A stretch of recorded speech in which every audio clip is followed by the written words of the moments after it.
ఓ రోజు రాత్రి దట్టంగా మంచు పడుతూ ఉండగా పక్కపక్క ఇళ్లల్లో ఉన్న కాకి పిచ్చుక ఒకదానినొకటి చూసుకుంటూ ఉంటాయి. ముచ్చటగా మూడుసార్లు అవకాశం ఇచ్చావు. అందుకే కదా 3 పూటలు ఏడిపించావు. నేను ఏడిపించేదే నీకు కనబడుతోంది కాని ఆ తర్వాత నేనెంతలా నిన్ను బతిమాలుకుంటున్నానో అర్థం చేసుకోలేకపోయావు. అర్థం చేసుకున్నాను కాబట్టే 3 అవకాశాలిచ్చాను. నవ్వుతూ నాలుగోసారి కూడా అవకాశం ఇవ్వాల్సింది పిచ్చుక. ఎందుకు? నవ్వులు పాలవడానికా? నాలో మార్పొచ్చేది కావచ్చు.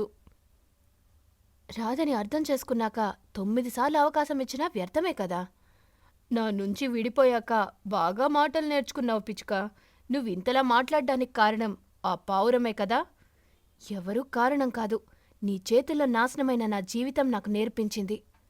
ఆ కొంగ కాపురం చూసావా? మనకంటే దారుణంగా ఉంటోంది. దాని భర్త నాకంటే మూర్ఖుడు. ఎంత కొట్టినా భార్య కొంగ ఓర్చుకుంటుంది కానీ ఎదురు మాట్లాడ్డం లేదు, విడిపోలేదు. ఆ భర్త కొంగ నీలాగా డబ్బు కోసం పిల్లలను గ్రద్దకమ్మడం లేదు. పని చేస్తున్నాడు, తాగుతున్నాడు, పైసలు తక్కువగా తెస్తున్నాడు. ఆ డబ్బులతో భార్య కొంగ పిల్లలను ఎలా పోషిస్తుంది? అందుకే ఆ గొడవ. అది నీకర్థం కాదు. అర్థమైతే ఇలా మాట్లాడవు. అయినా ఆ కొంగ దంపతుల గురించి నీకెందుకు? ఇరుగు పొరుగు పక్షులం కదా, ఆ మాత్రం మాట్లాడుకుంటే తప్పులేదు. నీతో మాట్లాడుకుంటూ ఉంటే అది గొడవ వరకు వెళ్తుంది. గొడవ వరకు ఎందుకు పోతాం చెప్పు పిచ్చుక. అయినా ఇప్పుడు మనం భార్యాభర్తలం కాదు, పక్కపక్క ఇళ్లల్లో ఉండే పరాయి పక్షులం. నీ పని నీది, నా పని నాది. హలో అంటే హలో, చలో అంటే చలో, అంతే. అంతేనా? బొమ్మరిల్లు డైలాగులొద్దు. బాగా మంచు పడుతోంది, చలిగా ఉంది. నేను వెళ్ళి పడుకుంటాను. తోడుగా నేను కూడా వస్తాను పిచ్చుక. ఒంటరిగా పడుకోలేకపోతున్నాను. నేను మాత్రం ప్రశాంతంగా పడుకుంటున్నాను. అబద్ధాలు చెప్పకు పిచ్చుక. అబద్ధమని నువ్వనుకుంటే నేనేం చేయను. మంచి మనసున్న పిచ్చుకను చేసుకుంటావో, పావురాన్ని చేసుకుంటావో, చిలుకను చేసుకుంటావో నీ ఇష్టం. పెళ్లి చేసుకో, తనతో చక్కగా ఉండు. నన్ను బాధపెట్టినట్టుగా తనని కూడా బాధపెట్టకు. నేను ఎవ్వర్నీ పెళ్లి చేసుకోను. నాకు నువ్వు కావాలి పిచ్చుక. నన్ను నీలాగా ఎవరొచ్చినా అర్థం చేసుకోలేరు అని కాక అంటుంటే పిచ్చుక తలుపు వేసుకొని పడుకుంటుంది. నిన్ను ఎలా ఒప్పించాలో నాకు బాగా తెలుసు పిచ్చుక. మనకు విడాకులైనా నేను మళ్ళీ నిన్నే పెళ్లి చేసుకుంటాను అని కాకి బెడ్ మీద పడుకుంటుంది. తన కలలో అందంగా నవ్వుతున్న పిచ్చుక కనపడుతుంటే ప్రశాంతంగా నిద్రపోతోంది. మరుసటి రోజున పావురం దగ్గరికొచ్చింది కాకి. ఏంట్రా కాకి, దారి తప్పి నా ఇంటికొచ్చావ్? దారి తప్పి కాదు పావురమ్మా, దారి తెలుసుకొని మరీ వచ్చాను. నాతో అంత అవసరం ఏమొచ్చిందిరా? నాకు పిచ్చుకకి మళ్ళీ పెళ్లి చేయి అని కాకి చెప్పగానే పావురానికి కోపం వచ్చింది. కాని దిగమింగింది. ఏ ముఖం పెట్టుకొని మళ్ళీ నీకు పిచ్చుకకి పెళ్లి చేయమని అడగడానికొచ్చావురా కాకి? నా నల్ల ముఖమే పెట్టుకొనొచ్చాను పావురమ్మా. అదే నల్ల ముఖం పెట్టుకొనొచ్చే దారిలోనే వెళ్ళిపోరా. అది కాదు పావురమ్మా. చూడు కాకి, ఒకసారి పిచ్చుకని పెళ్లి చేసుకొని చిత్రహింసలు పెట్టావు. అవి మామూలు హింసలు కాదురా. నువ్వు చేసిన గాయాలు పిచ్చుక ఒంటికి తగిలినవి కాదు, మనసుకు తగిలినవి. దాని మనసు 3 ముక్కలైంది. వెళ్ళు. నన్నెంతలా బతిమాలినా నేను నీకు పిచ్చుకకి మళ్ళీ పెళ్లి చేయలేను. అన్నీ తెలిసి నువ్వే అలా అంటే ఎలా చెప్పు? అన్నీ తెలుసు కాబట్టే అన్ని విషయాల గురించి మాట్లాడుతున్నాను. అయినా పిచ్చుకకి విడాకులిచ్చావు కదరా, మళ్ళీ పిచ్చుకనే పెళ్లి చేసుకోవడమేంటి? విడాకులిచ్చినంత మాత్రాన పిచ్చుకను మళ్ళీ పెళ్లి చేసుకోవద్దని ఎవరూ చెప్పలేదు. ఎక్కడా అలాంటి తీర్మానం చేయలేదు కదా పావురమ్మా. ఈ వాదనంతా ఎందుకురా కాకి? నేను నీకు పిచ్చుకకి మళ్ళీ పెళ్లి చేయలేను.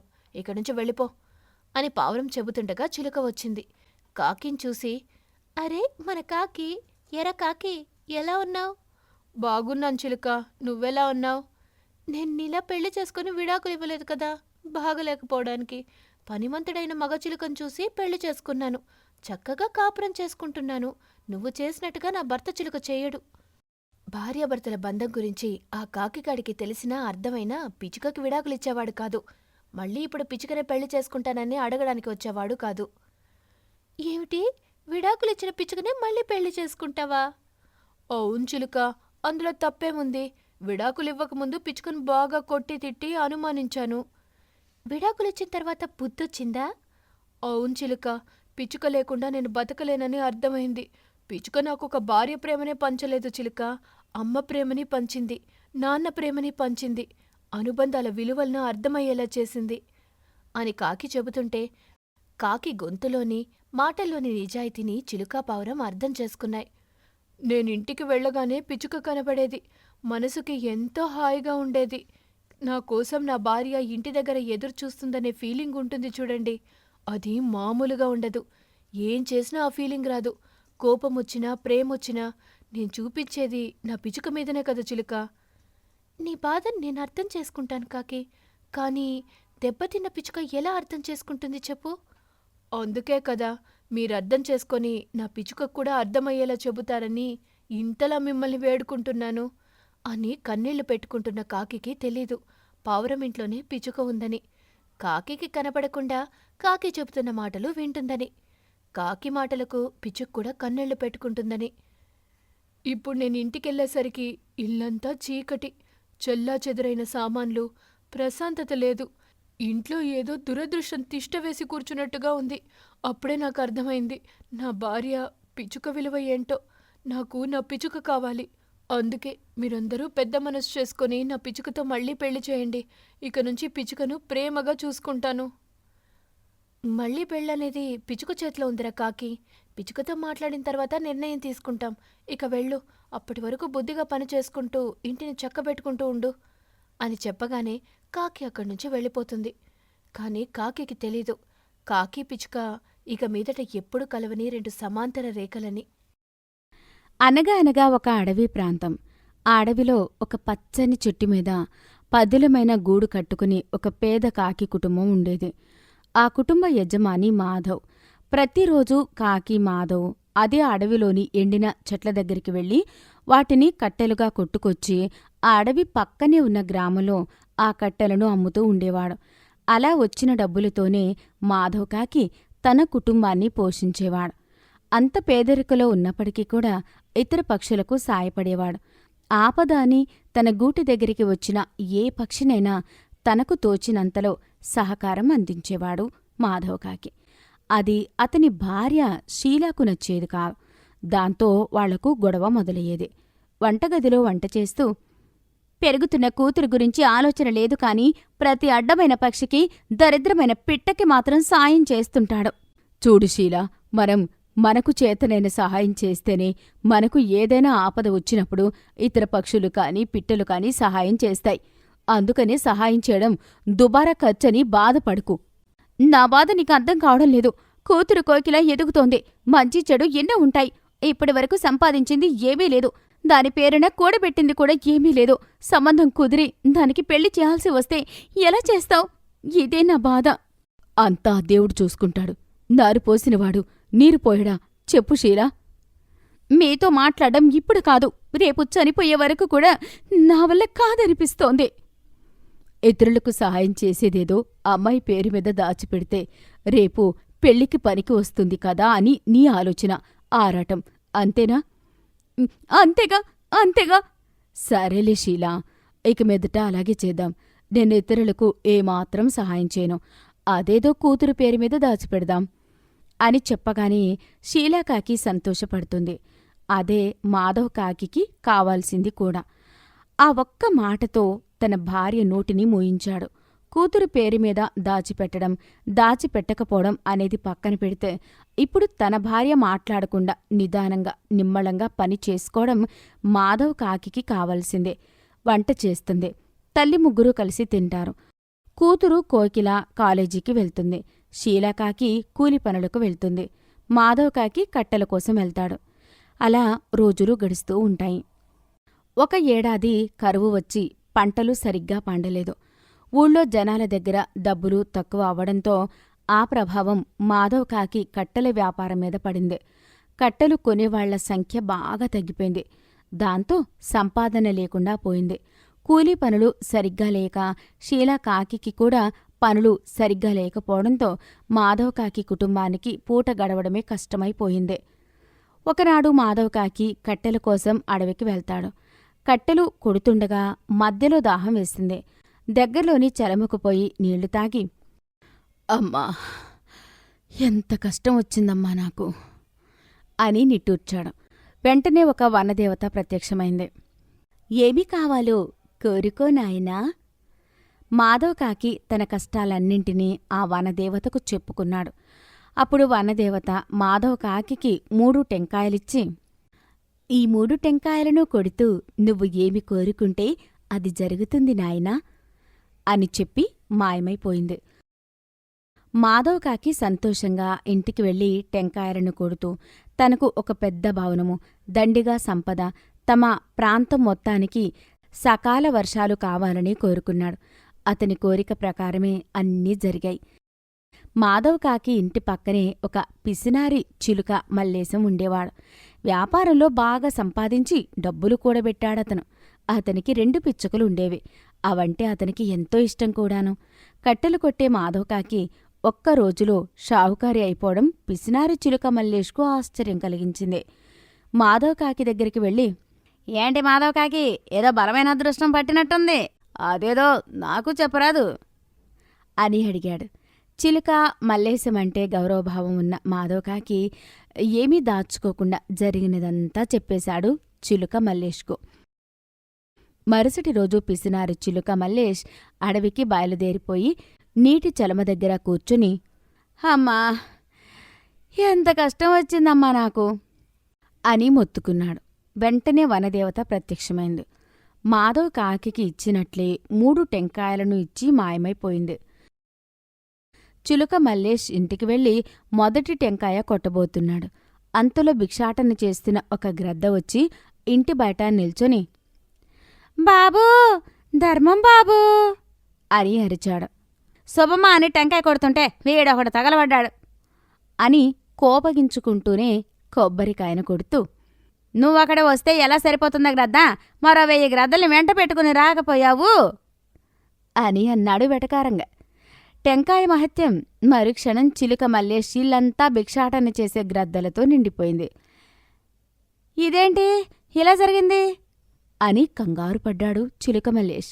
ఆ కంగారులో 2వ టెంకాయను కొడుతూ, అమ్మా, ఈ గ్రద్దల్ని తీసేసుకో అమ్మా అని అన్నాడు.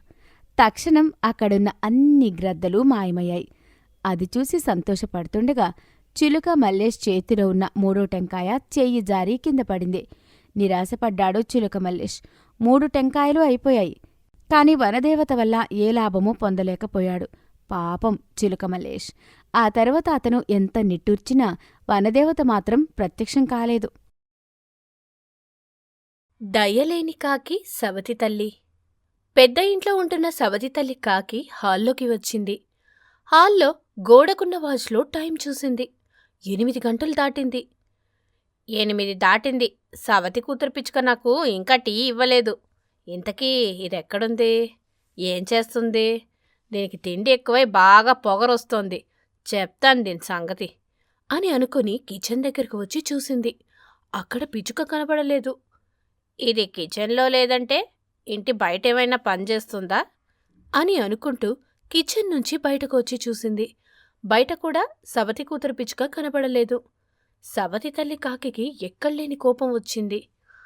ఓహో, ఇది కిచెన్లో లేదు, బయట లేదు అంటే అమ్మాయి గారు ఇంకా లేవలేదన్నమాట. ఎందుకు లేస్తుంది?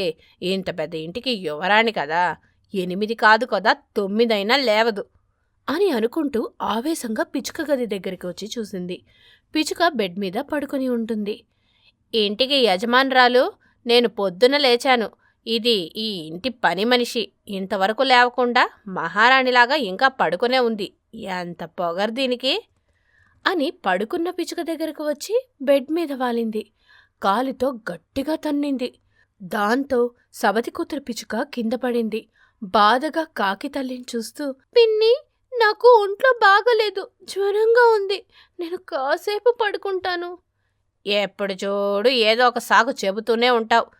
ఎప్పుడే నువ్వు సరిగ్గా ఇంటి పని వంట పని చేసింది? చూసేవాళ్లకి నువ్వు చేసే ఘనకార్యం కనపడదు. నేను అరిచే అరుపులే వినపడతాయి, కొట్టే దెబ్బలు కనపడతాయి. రోజు చేస్తూనే ఉన్నాను కదా పిన్ని, ఈరోజు నాకు ఓపిక లేదు, బాగా అలసటగా ఉంది, కాసేపు పడుకుంటాను పిన్ని. చేయాల్సిన పనులు చేసినా కాసేపు కాకపోతే శాశ్వతంగా నిద్రపోవే. నేనెప్పుడైనా వద్దని చెప్పానా చెప్పు?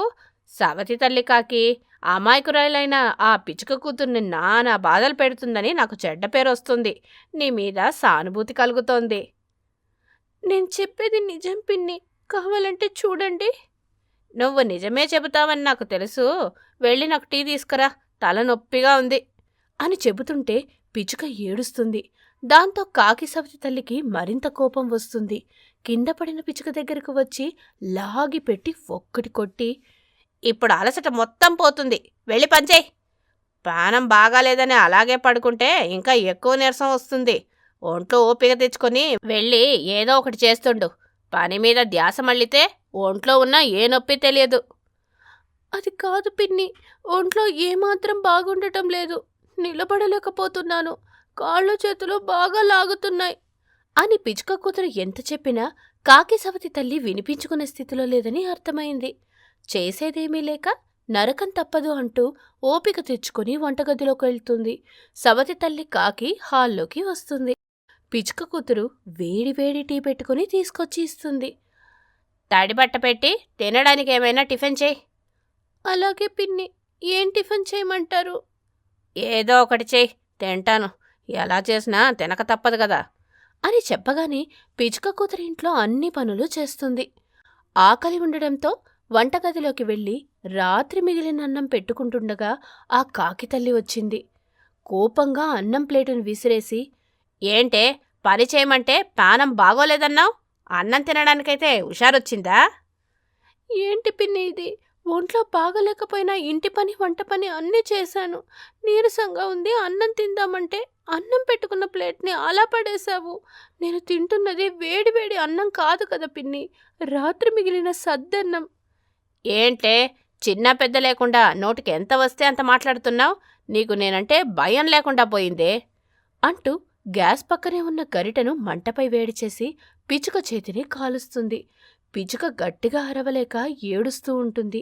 కోపం చల్లారిన కాకి సవతి తల్లి బయటకు వచ్చింది. అంతే, అప్పుడే అక్కడికి వచ్చిన గ్రద్ద కాకి సవతి తల్లిని పొడిచి అక్కడ్నుంచి వెళ్ళిపోతుంది. దాంతో కాకి తల్లి గట్టిగా బాధగా, వామ్మో నొప్పి, వాయ్యో మంట, ఈ గాయాన్ని నేను తట్టుకోలేను అని అరుస్తూ ఉంటుంది.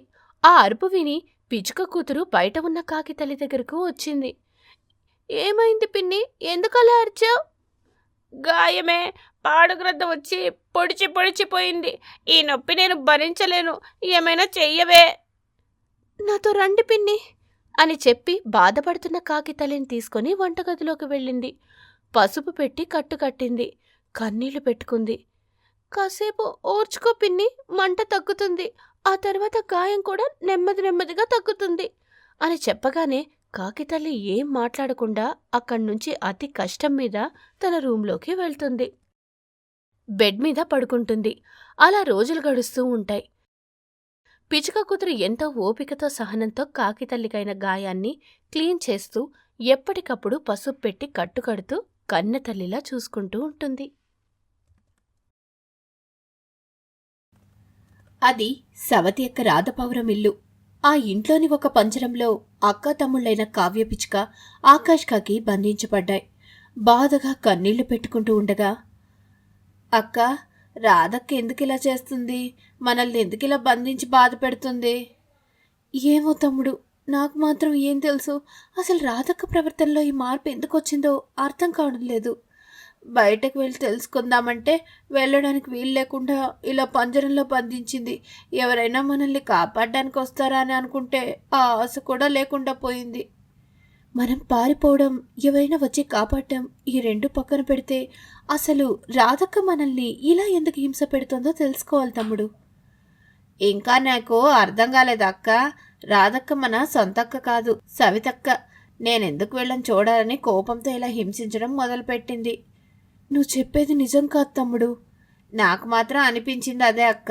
కావాలంటే నువ్వు రాధక్కని అడిగి చూడు, ఏం చెబుతుందో విను. అప్పుడు ఏదో ఒకటి బయటపడుతుంది కదా అని కావ్య పిచ్చుక, ఆకాష్ కాకి మాట్లాడుకుంటూ ఉండగా పాడైన ఆహారాన్ని తీసుకొని సవతక్క రాధపావరం వాటి దగ్గరికి వచ్చింది. పాడైన ఆహారం వాటి ముందు పెట్టింది. కోపంగా చూస్తూ, తినండి. పంజరంలో బంధించి పాడైన భోజనాన్ని తినమంటే ఎలా అక్క అని కావ్య పిచ్చుక అనగానే రాధపావరం కోపంగా చూస్తూ, అక్కనా? నీకు అక్క ఎవరే? ఎవరక్క? చూడండి, మీరు నా చెల్లి అని తమ్ముడని నేనెక్కడా చెప్పడం లేదు. మీరు కూడా చెప్పకండి. ఒకవేళ చెప్తే మీ ప్రాణాలు అక్కడెక్కడ పోవడం కాదు, నా చేతుల్లో పోతాయి. అని అనగానే పిచ్చుక మనసు చలించింది. ప్రేమ లేదంటూనే ప్రేమని చూపిస్తూనే ఉన్నావు కదా. ఓ రాధక్క, ఈ పంజరం తీయండి. ఎటూ పారిపోకుండా ఇల్లు మొత్తం మూసివేశావు కదక్క. ఇంకెందుకు భయం? ఎక్కడికి పారిపోతామక్క? అక్క చెక్క తొక్క అన్నావంటే చూడు పిచ్చుక, నేను అసలే కోపం మీద ఉన్నాను. ఇంకా చిరాకు తెప్పించకుండా పెట్టిన ఆహారాన్ని తినండి. అక్క తింటాం, ఈ పంజరం లాక్ తీయక్క అని ఆకాష్ కాకి అడగడంతో చిరాకు పుట్టి రాధపావురం పంజరం తెరిచింది. ఆ పంజరంలో నుంచి కావ్య పిచ్చుక ఆకాష్ కాకి బయటకు వచ్చి పాడైన ఆహారం దగ్గరికి వచ్చాయి.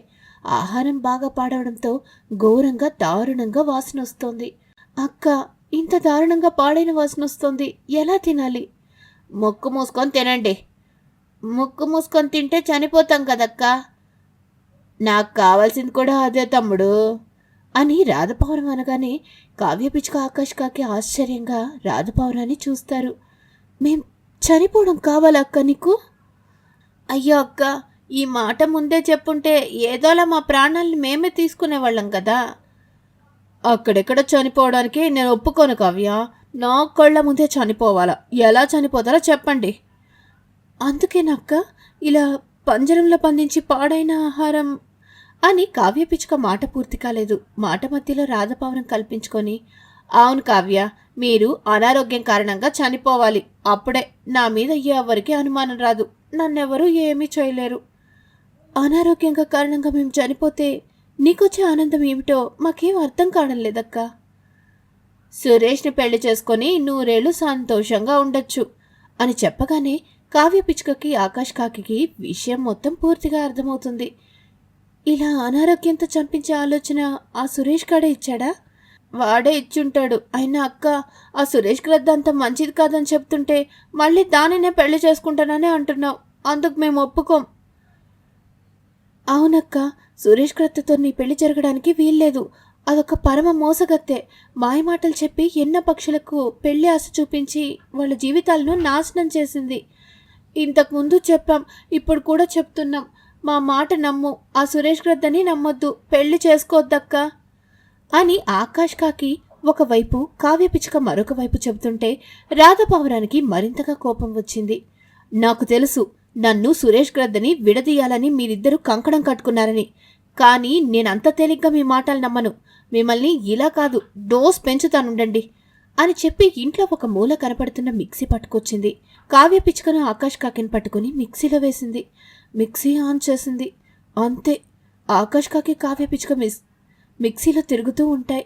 రాధపావురం కోపంగా, నన్ను సురేష్ గ్రద్దని విడదీయాలని చూస్తారా అని కసిగా 2-3 సార్లు మిక్సీ పడుతుంది. అప్పటికి కానీ తన కోపం పోలేదు.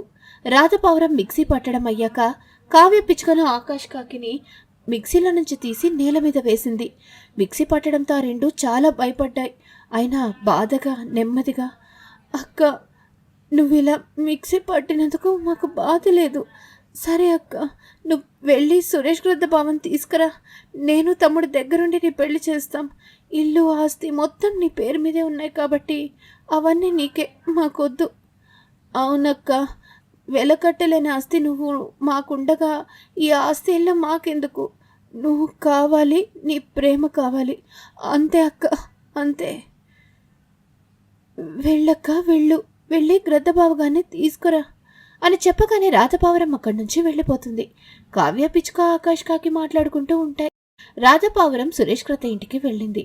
అప్పుడు తనకింట్లో మాట్లాడుతున్న సురేష్ గ్రద్ద మాటలు వినపడుతుంటాయి. రాధపావురం ఎంత గుడ్డిదో ఇప్పటికైనా నీకు అర్థమైంది కదా? అవునరా, అది నిజంగానే గుడ్డిది. నీ చెడు గురించి తన చెల్లి తమ్ముడు ఎంత చెప్పినా వినకుండా నిన్ను పెళ్లి చేసుకోవాలని అనుకుంటోంది. పాపం దానికి తెలీదు, దానిని తన చెల్లి తమ్ముడిని తినడానికే నువ్వు ఈ ప్రేమ నాటకం మొదలుపెట్టావని అని చిలకనగానే సురేష్ గ్రద్ద ఆ మాటలు విని గట్టిగా నవ్వుతుంది. ఆ మాటలు విని రాధాపావురం బాధగా కన్నీళ్లు పెట్టుకుంటూ అక్కడి నుంచి వెళ్ళిపోతూ, నన్ను మన్నించండి చెల్లి తమ్ముడు, మీ దగ్గరికే వస్తున్నాను అని చెప్పి వాటి దగ్గరకు వచ్చింది. మన్నించమని వేడుకుంది. దాంతో అందరూ కలిసిమెలిసి ఉంటారు.